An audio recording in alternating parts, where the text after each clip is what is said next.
All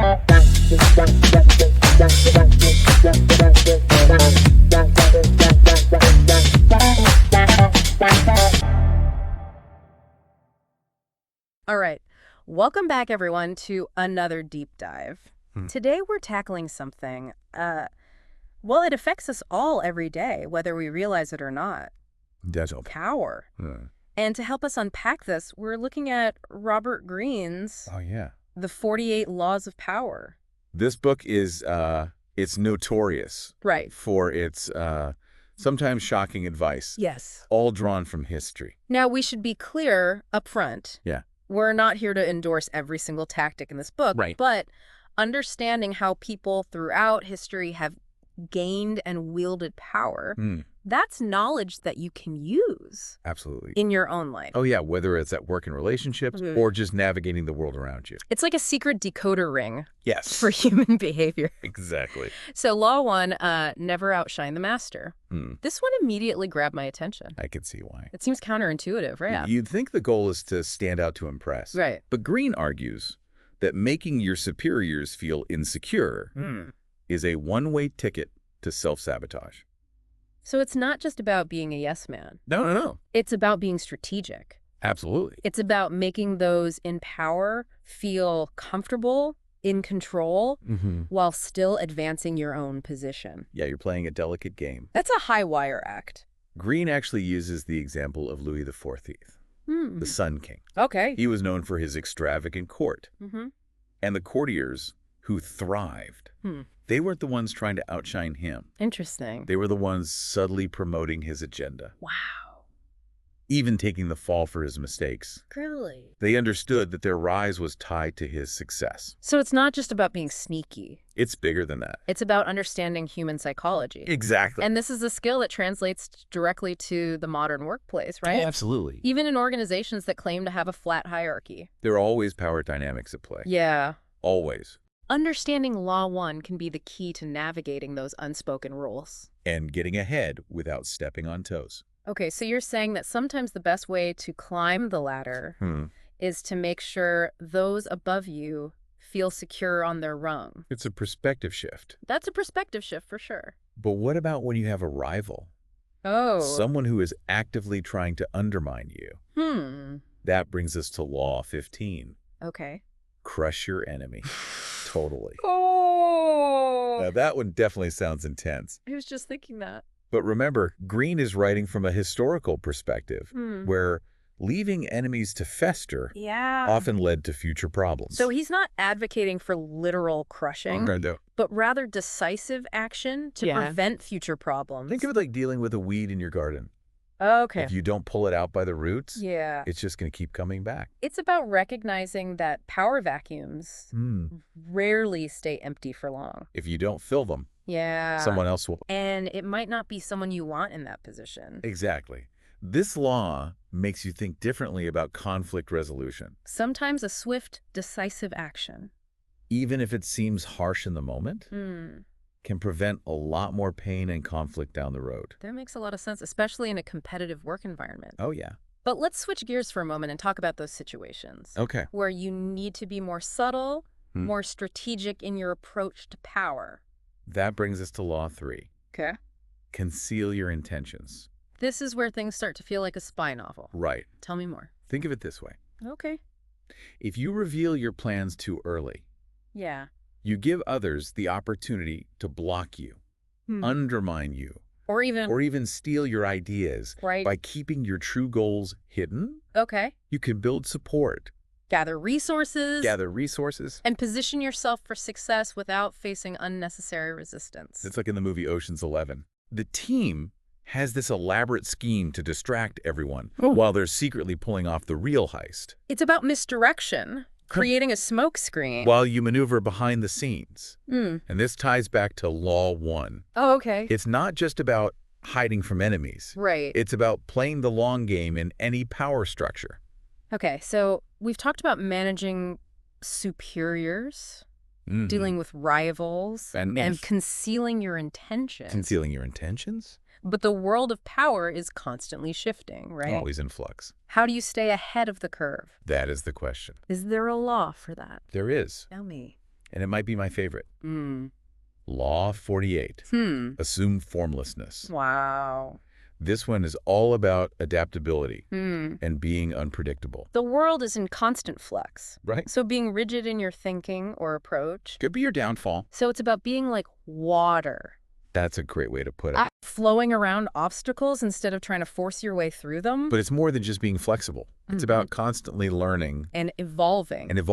Imagine a chess player who only knows one opening move. Oh, yeah.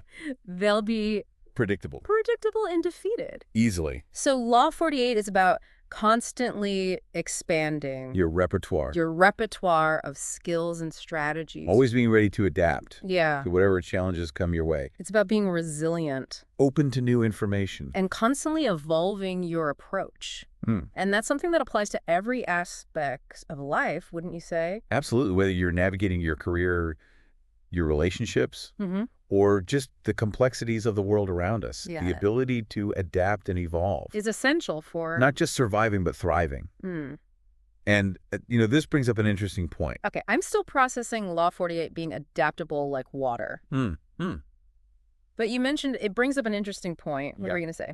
Well, thinking about these laws, they can make you wonder about the folks who aren't even aware this game is going on. No. Are they just sitting ducks for the more strategic players? It's like they're wandering through a chessboard while everyone else is making calculated moves. Exactly. Does Greene offer any insights into that? He does. Oh. In fact, Law 10, infection, avoid the unhappy and unlucky, speaks to this. Okay. Though in a slightly roundabout way. So Greene's point isn't about literally avoiding people who are down on their luck. It's about recognizing that negativity can be contagious. So it's not about being callous. No. It's about protecting your own mental and emotional state. If you're surrounded by negativity, it's going to impact your outlook, your decision-making. Even your energy levels. Think about if you're constantly around people who are complaining, gossiping, or just generally bringing a negative vibe, it's going to wear you down. And that makes you more susceptible to manipulation. Or bad decisions. Or bad decisions, exactly. This makes me think of the saying. Oh, yeah. You are the average of the 5 people you spend the most time with. Choose those 5 people wisely. Yes, choose those 5 people wisely. But shifting gears. Okay. We live in a world obsessed with image. Oh, absolutely. Image is everything these days. Does Greene address that? Absolutely. Law 28, interaction with boldness. Okay. Is all about making a strong impression. So it's not about being reckless. No. It's about projecting confidence, even if you're feeling a bit uncertain on the inside. Think of Steve Jobs unveiling the first iPhone. Okay. There's this aura of boldness, of knowing he was presenting something game-changing. Whether he had every detail ironed out behind the scenes is almost irrelevant. Right. That bold presentation created momentum. But boldness without substance is just empty showmanship. You nailed it. It's about taking calculated risks. Stepping outside your comfort zone. And backing up your bold moves with competence. And follow through. It's about showing that you're not afraid to seize opportunities. Exactly. Okay, so confidence and boldness are important. But so is knowing your audience, right? Oh, absolutely. Not everyone reacts the same way to a strong personality. That's where Law 19 comes in. Okay. Know who you're dealing with. Do not offend the wrong person. In today's world where everyone has a platform and a voice, it's easier than ever to accidentally step on someone's toes. It's like navigating a minefield of sensitivities. Right. And while you don't want to censor yourself or become a pushover, this law highlights the importance of understanding the motivations and the sensitivities of the people you're interacting with. So it's about being strategic in your communication. Choosing your battles wisely. Knowing when to assert yourself. When to exercise diplomacy. And when to simply walk away from a potentially explosive situation. Not every hill is worth dying on. Basically, choose your battles wisely. But speaking of strategy, that brings us to Law 23. Concentrate your forces. I'm already feeling a little scattered. Yeah. Just thinking about all these laws. It can be overwhelming. How do we concentrate our forces in a world that's pulling us in a million different directions? That's the challenge, isn't it? But Greene's point is that spreading yourself too thin leads to mediocrity. Okay. Think of a chef trying to cook 100 dishes at once. Oh, yeah. Something's going to get burned. So the key is to identify your priorities. Say no to distraction. And channel your energy into what truly matters. And laser focus. It's about recognizing that true power comes from focus. From directing your efforts toward a single point of impact. Impact over busyness. It's about quality over quantity. And that's a lesson that applies to every aspect of life, from our careers to our personal goals to even just how we spend our time and energy. But, speaking of channeling energy and focus, there's one law I find particularly intriguing and a little bit challenging personally. Which one? Law 4. Always say less than necessary. That's an interesting one. Especially in a world where everyone seems to be shouting for attention. What makes you find it challenging? I'm someone who loves to dive deep into details, to explain everything thoroughly. But Greene's point here is that mystery creates intrigue. Saying too much can dilute your impact. He uses the analogy of perfume. A little bit goes a long way. Too much and it becomes overwhelming. Even repulsive. It's about choosing your words carefully. Leaving some things unsaid. And allowing people to fill in the blanks with their own imagination. So it's not about being secretive. Right. It's about being strategic with your communication. It's about leaving people wanting more. Sparking their curiosity. Making them work a little harder to understand you. That's a great way to put it. It's about creating an aura of power through strategic silence. And sometimes the most powerful statements are the ones left unspoken. Okay, so we've talked about navigating social dynamics. Being bold. Knowing your audience. Focusing your energy. And even the power of silence. But what about building alliances and creating a loyal following? That's where things get really fascinating. Okay. And perhaps a bit controversial. Tell me more. Law 27. Play on people's need to believe to create a cult-like following. Okay, now before you picture robes and chanting, let's unpack what Greene really means here. He's not advocating for starting a cult in the traditional sense. Because the word cult definitely raises some red flags. Understandably so. His point is that people crave a sense of belonging. A shared belief system. Something bigger than themselves to believe in. And leaders throughout history have tapped into this need, for better or for worse. So it's about providing a sense of purpose. A shared vision. A feeling of community. Exactly. And this can be used to mobilize people for positive change. Like the civil rights movement. Or the environmental movement. But it can also be used to manipulate and exploit, as we've seen. With various cults and authoritarian regimes. Throughout history. So it's a powerful tool that can be used for good or evil. Like most of these laws. The key is to recognize this dynamic. And make sure it's being used ethically and responsibly. Even with positive intentions, navigating the social landscape requires a certain finesse. That brings us to Law 24. Okay. Play the perfect courtier.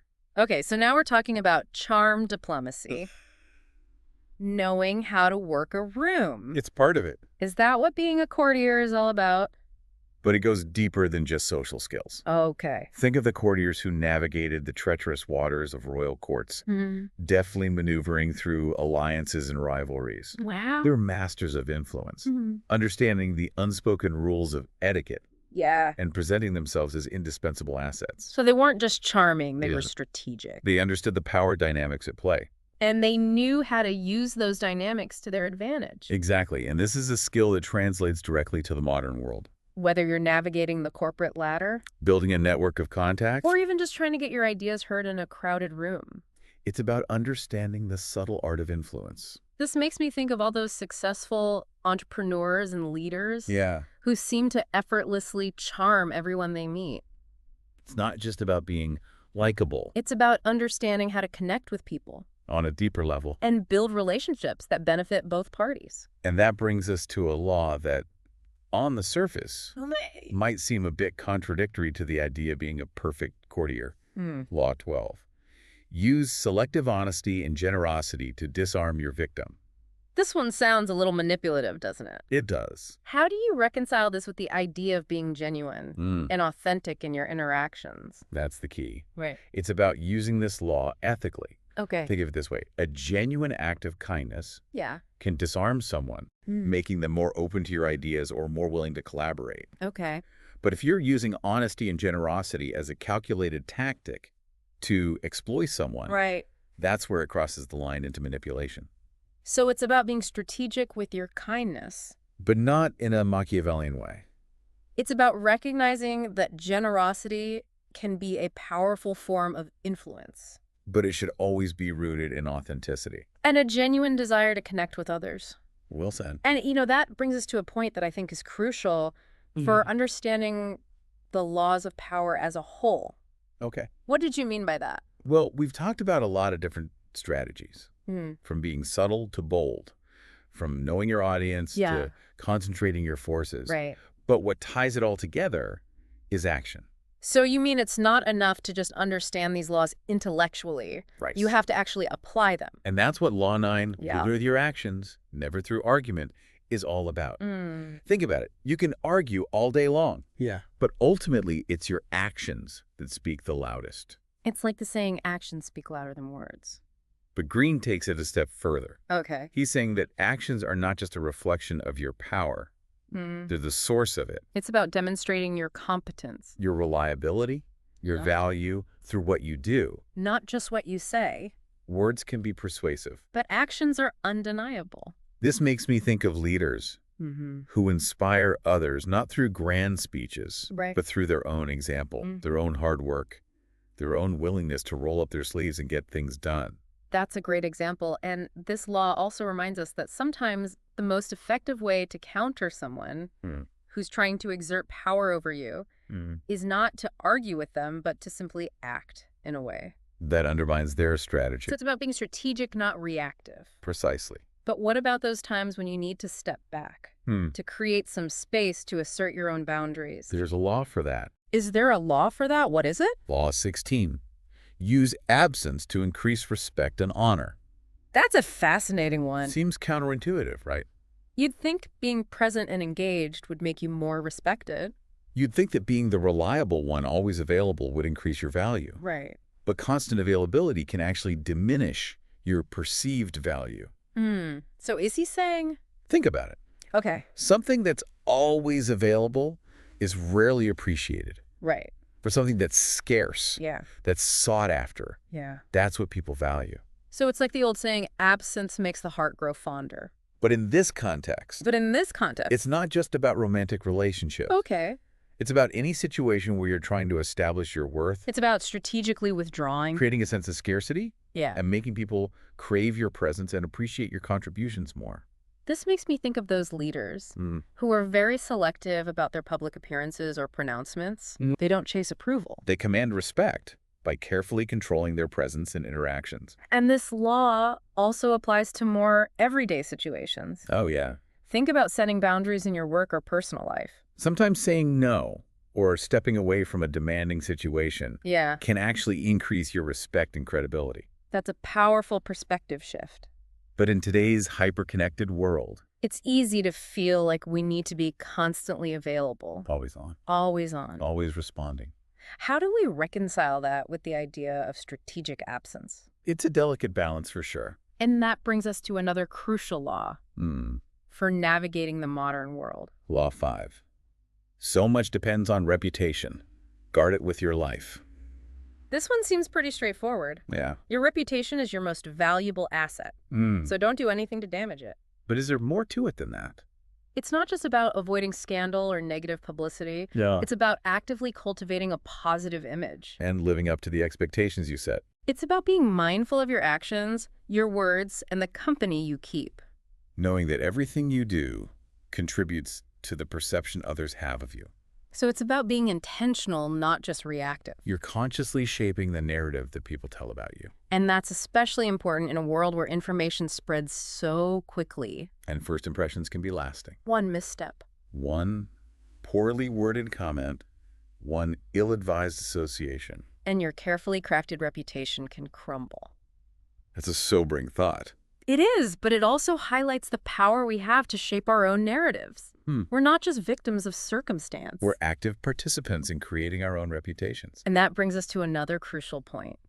The role of awareness in navigating power dynamics. Throughout this whole conversation, Yeah. there's been this underlying assumption that everyone's playing the game, Right. consciously or unconsciously. But what about those who are completely oblivious? Are they just destined to be pawns in someone else's game? That's a question a lot of people have. After reading The 48 Laws of Power. And the answer is Okay. awareness is a huge part of the equation. Even if you choose not to actively play the power game.